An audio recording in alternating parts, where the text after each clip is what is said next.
नमस्कार। आज हम कक्षा 7 में गणित अध्याय 2 में 2.6 प्रश्नावली हल करेंगे। 2.6 प्रश्नावली में दशमलव वाले गुणा कैसे किए जाते हैं उसके विषय में हम चर्चा करेंगे, अर्थात सवालों को हल करेंगे। दो प्रकार से मैं आपको गणित में या दूसरी जगह आपको एक प्रकार की विधि मिलेगी, लेकिन मैं आपको दो प्रकार की विधि बताऊंगा। ठीक है, तो आपको जो आसान लगे उसको आप हल कर लीजिएगा।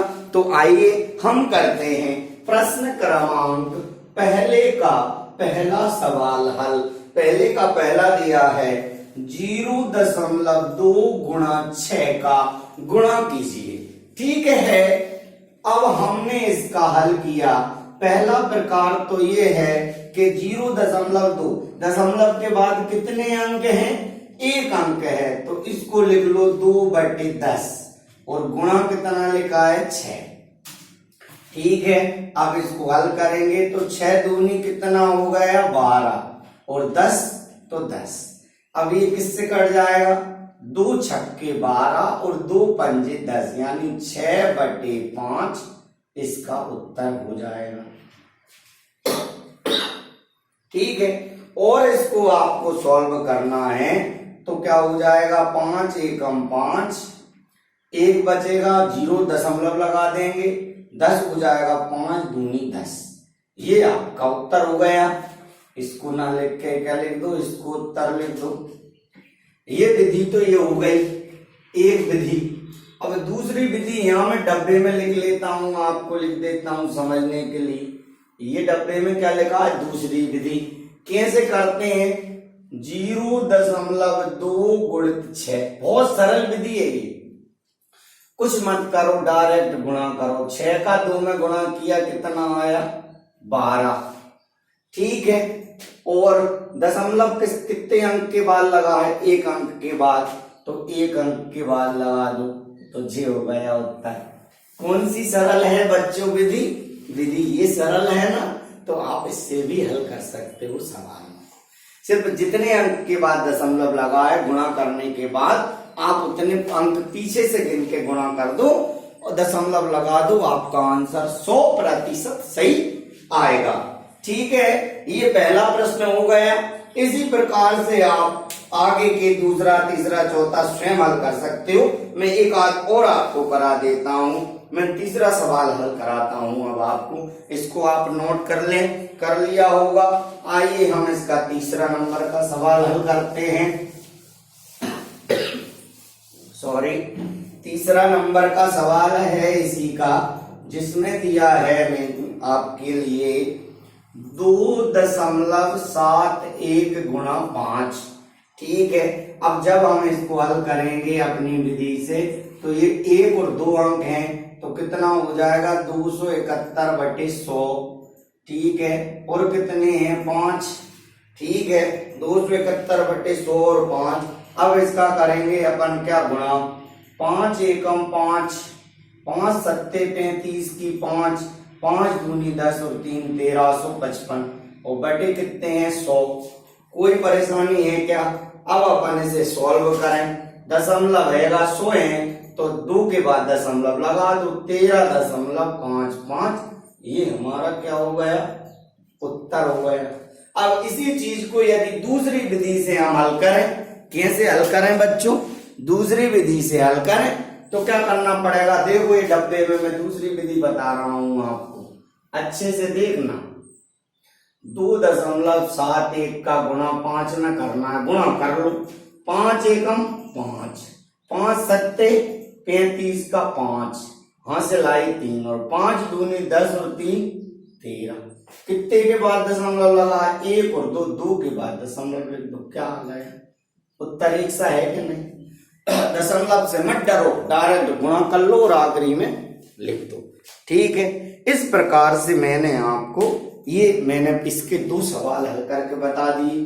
ठीक है, इसके बाकी के सवाल आप बिल्कुल निश्चित हल कर सकते हैं, तो आप हल करेंगे। यही हमारा आज का होमवर्क है।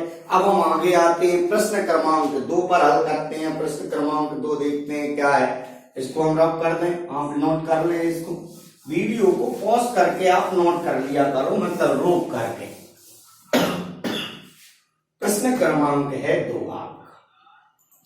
प्रश्न क्रमांक 2 है, एक आयत का क्षेत्रफल ज्ञात करना है जिसकी लंबाई 5.7 और चौड़ाई 3 सेंटीमीटर हो, यानी गुणा करना है, सीधा सा बात है। देखो दूसरा है, एक आयत का क्षेत्रफल ज्ञात कीजिए जिसकी लंबाई 5.7 और चौड़ाई 3 सेंटीमीटर है। ठीक है, प्रश्न क्रमांक 2 हम लिखते हैं यहां, हल आयत की लंबाई, आयत की लंबाई कितनी दी है, 5.7 सेंटीमीटर। ठीक, और चौड़ाई कितनी दी है, 3 सेंटीमीटर। क्या निकालना है, आयत का क्षेत्रफल। आयत का क्षेत्रफल बराबर क्या होता है, लंबाई गुणित चौड़ाई। लंबाई कितनी है, 5.7 गुणित ये 3, डायरेक्ट गुणा कर लें।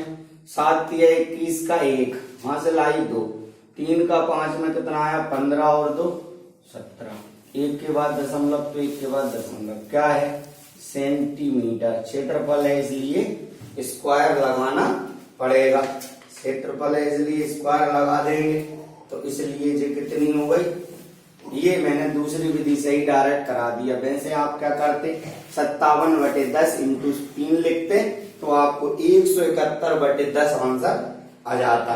ठीक है, तो ये आप हमारा क्या हो गया, ये प्रश्न क्रमांक 2 का हल हो गया। अब प्रश्न क्रमांक 3 बहुत सरल है, डायरेक्ट आप हल कर सकते हो। 10 और 100 से गुणा करना है, बस दशमलव हट जाएंगे लगभग में। तो मैं 1 आध 2 आपको इसके बताता हूँ। ठीक है, प्रश्न क्रमांक 2 आपने नोट कर लिया होगा। आइए प्रश्न क्रमांक 3 को हम हल करते हैं। प्रश्न क्रमांक 3 जो है, प्रश्न क्रमांक 3 का पहला सवाल है, प्रश्न क्रमांक 3 का पहला है, 1.3 का गुणा 10 में करना है। समझना, दशमलव के बाद 0 का कोई भी महत्व नहीं रह जाता, ये ध्यान रखना है अकेला आपको। दशमलव के बाद 0 का कोई भी महत्व नहीं रह जाता है। ठीक है, अब हमने इसको हल किया, जैसे ही हम इसको हल करते हैं तो क्या हो जाता है आपका, 0 का तो लास्ट में 0 लिख दो, और 1 से करेंगे तो कितना हो गया, 13 एकम 13, 1 के बाद दशमलव लगा है तो 1 के बाद लगा दो दशमलव। एक तो ये विधि हो गई डायरेक्ट, ये आपका हो गया उत्तर। ठीक, अच्छा दूसरी विधि हम आपको बताएं, दूसरी विधि में क्या करते हैं, दूसरी विधि में 13 लिख सकते हैं। दूसरी विधि हम बॉक्स में बता रहे हैं आपको, ये सेकेंड विधि है। ये देखो कैसे करते हैं, अब भी बता रहे थे 1.3 इंटू 10, इसको अपन लिख सकते हैं 13 बटे क्या कर दिया 10, गुणित का हो गया 10, 10 से क्या होगा 10 कट गए तो बराबर कितने बचे 13, और जी हमारा क्या है उत्तर। ठीक है, अब 100 होते तो 100 से कर लेते, कोई प्रॉब्लम नहीं है। यानी आप ये तीसरे के भी बाकी जो सवाल हैं वह आसानी से हल कर सकते हैं। कोई जल्दबाजी तो आपको नहीं लग रही है पढ़ाने में, अच्छे से आपको समझ में आ रहे हैं। फास्ट क्यों चल पा रहे हैं, क्योंकि क्वेश्चन बहुत अच्छे हैं, बहुत छोटे हैं, बहुत जल्दी सॉल्व हो रहे हैं और हमें समझ में भी आ रहे हैं। स्वाभाविक सी बात है, इसलिए हम थोड़ा सा स्पीड में लेके पढ़ रहे हैं। चलिए अब प्रश्न क्रमांक 4 है। 4 आप देखना, एक दोपहिया वाहन 1 लीटर पेट्रोल में 55.3 किलोमीटर की दूरी तय करता है। दोपहिया वाहन मतलब मोटरसाइकिल 1 लीटर पेट्रोल में 55.3 किलोमीटर चलता है। 10 लीटर पेट्रोल में वह कितनी दूरी तय करेगा। तो सीधी सी बात है, आपको क्या करना पड़ेगा, इसमें आप इसका गुणा कर दो। एक दोपहिया वाहन 1 लीटर पेट्रोल में 55.3 किलोमीटर की दूरी तय करता है। 10 लीटर में वह कितनी दूरी तय करेगा? चलिए हम अब करा देते हैं भाई दूरी तय, कोई भी परेशानी नहीं है। प्रश्न क्रमांक 4, प्रश्न क्रमांक 4 हमारे पास दिया है 4, इसको हम हल करते हैं। ठीक है, कोई वाहन 1 लीटर पेट्रोल में चलेगा, बराबर कितना? 55.3 किलोमीटर, और 10 लीटर पेट्रोल, वाहन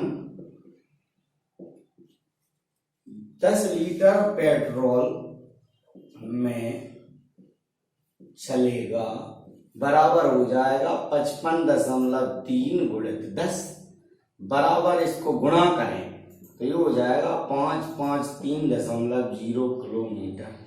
लिख दो। अतः 553 किलोमीटर चलेगी। दोपहिया वाहन 10 लीटर पेट्रोल में कितना चलेगा? 553। अतः दोपहिया वाहन 10 लीटर पेट्रोल में 553 किलोमीटर की दूरी तय करेगा। ठीक है, ये हमारा कंप्लीट हल हो गया। ये आप नोट कर लें। अब मैं आपको इस अध्याय का इस एक्सरसाइज का अंतिम प्रश्न है 5, उसका एक आध सवाल हल करके बताता हूं। उसमें क्या है, उसमें दोनों तरफ दशमलव है, तो दोनों तरफ दशमलव से डरना नहीं है आपको। अभी हमने एक तरफ दशमलव वाले सवाल हल किए, अच्छे से सवाल सॉल्व हुए, कोई प्रॉब्लम आई नहीं आई, इसलिए अब हम दो तरफ दशमलव वाले सवालों को हल करते हैं। ठीक है, अब आइए 5वें प्रश्न पर, इसको आप नोट कर लीजिएगा। यह है प्रश्न क्रमांक 5। इसमें दिया है आपका, पहला है 2.5 गुणित 0.3। हल किया हमने दशमलव को भूल जाओ। एक हिसाब से क्या करो, दशमलव को भूल जाओ, गुणा करो। 2.5 गुणित 0.3, 3 का गुणा किया, 3 5 15, फिर 3 दूनी 6, 0 का तो कोई मतलब है नहीं। अब 1 के बाद इसमें दशमलव था, 1 के बाद इसमें था, तो 2 के बाद दशमलव लगा दो और आगे लिख दो 0। तो अतः क्या हो जाएगा इसका गुणनफल? 0.65। लिखना हो तो लिख दो, नहीं लिखना तो मत लिखो, ऐसी कोई दिक्कत नहीं है। ये आपका जो है दिया है 2.5 इंटू 0.3, सॉरी 3 दूनी 6 और एक ये आंसर कितना होगा 5, कितना 7, 0.75 हो जाएगा। 5 3 15, 3 दूनी 6 और 1 7, ऐसे 0.75 आपका हो जाएगा। ठीक है, ये आपका रहा प्रश्न क्रमांक 5वें का पहला। फिर इसी प्रकार आपको गुणा करना है। जितने यहां से देख लेना, 1 अंक के बाद है, यहां से 1 अंक के बाद है, तो आपको नोट कर देना। यहाँ 1 अंक है, यहाँ 2 अंक है, तो उत्तर में 3 अंक के बाद पीछे से गुणा कर देना है। मान लो अंक नहीं हो रहा है तो 0 बढ़ा के कर देना है। तो इस प्रकार से आप ये 2.6 एक्सरसाइज को पूरा हल करोगे। अब इसमें एक एक्सरसाइज बची है जिसे हम शीघ्र हल करेंगे, 2.7, और इसके पश्चात ये चैप्टर विराम हो जाएगा, कंप्लीट हो जाएगा। उसमें सिर्फ भाग है, जल्दी ही वह भी कंप्लीट हो जाएगा। आज के लिए इतना ही काफी है। अच्छे से पढ़ें, स्वस्थ रहें, मस्त रहें। धन्यवाद।